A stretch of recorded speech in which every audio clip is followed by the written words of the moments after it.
السلام عليكم ورحمة الله تعالى وبركاته. كيف الحال حبيباتي؟ إن شاء الله تكونوا قاع بخير وعلى خير. اليوم جبت لكم كيفية الاحتفاظ بالمعدنوس والحشيشة بطريقة مختلفة تماما، أحسن من نجمدوه في المجمد هكاك. هذا ما يتغير اللون تاعو، ما يتغير الذوق تاعو بإذن الله. هنا جبت حشيشة، أنا عندي الحشيشة هذه تستعملوا نفس الطريقة مع المعدنوس. غسلتها مليح. هنا للأمانة عندي درت 6 ربطات، 6 ربطات تاع حشيشة. غسلتها مليح في الماء ونشفتها في العصارة تاع الشلاضة، وراني استفتها في هذاك التليق تاع هذيك سربيتها ولا، ونغطوها. غطيتها ثاني بسربيتة وخليهم ينشفوا مليح. لازم يتخلصوا كاع من السوائل الماء اللي فيهم هكذا. هنا راني نزيد نشف فيها باش نتاكد باللي الماء قاع راح منهم. دوكا نحي هذوك الاغصان الخشان، الاغصان الرقاق اللي من فوق معليش نورمال. هذوك الاغصان الخشان اللي يجينو هكا ويجو خشان بزاف، هذوك نتخلصوا منهم ونحيوهم. راني درت ربطات هكا باش يجوني ساهلين. شوفوا هذو من الربطات تقدروا تربطوهم عادي بالخيط تاع المطبخ هذاك تاع الغذائي، تربطوهم ديروهم في المجمد، ديروهم في الشوربه ولا في الحريره، ما ترميوهمش.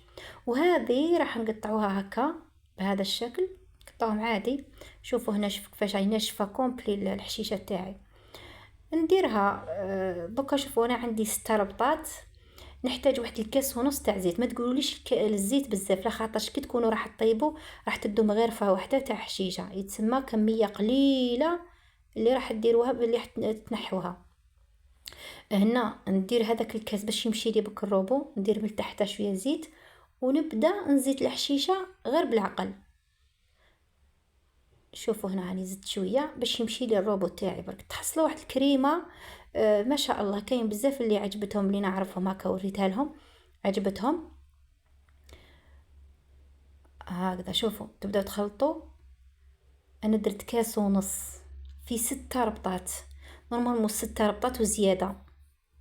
اخي تعرفوا ماشي كيف مع المعدنوس، لاخاطش المعدنوس تجي الربطه تاعو كبيره، والحشيشه دائما تجي الربطه تاعها صغيره على المعدنوس. صافي نتوما تتحكموا في الزيت، المهم ديروه كريمي، القوام تاعو يكون كريمي. هاني ندير في الحشيشه تاعي غير بالعقل. وانا نزيد نص كاس تاع زيت. شفت الروبو بدا يحبس لي، زدت نص كاس تاع زيت. قلت لكم الزيت ما تخافوهش، لخاطرش كي نديرو في الباطا ونديرو في المجمد مش راح تجمد لنا هذيك الحشيشه، ما تجمدش وما تفقدش اللون تاعها. انا علاش درت هذه الفكره، ما تفقد اللون تاعها الخضوريه هذيك، ما توليش كحله كيما ما فين والجود تاعها والريحه تبقى هي محافظه عليها. الزيت تحافظ عليها هكذا. كي ندو منها غير مغرفه للشوربه، ديروها للشوربه، ديروا في الحريره، سورتو في الاسماك كي تجو راح تديروا هذيك الخلطه، والدجاج روعه. شوفوا هنايا بعد الحريره والشوربه كي تحطوا هذاك البول تاع الشوربه وتزيدوا له مغرفه صغيره ثاني، ما شاء الله تجيكم هايله. راني نوريكم هذه الباطه كنت عندي مده وانا دايرتها. شوفوا كيفاش تحصلوا عليها كي تكون في المجمد. هذه عندها شحال وهي في المجمد، شتوها دوك. هذه كي تجمد تولي كيما هذه.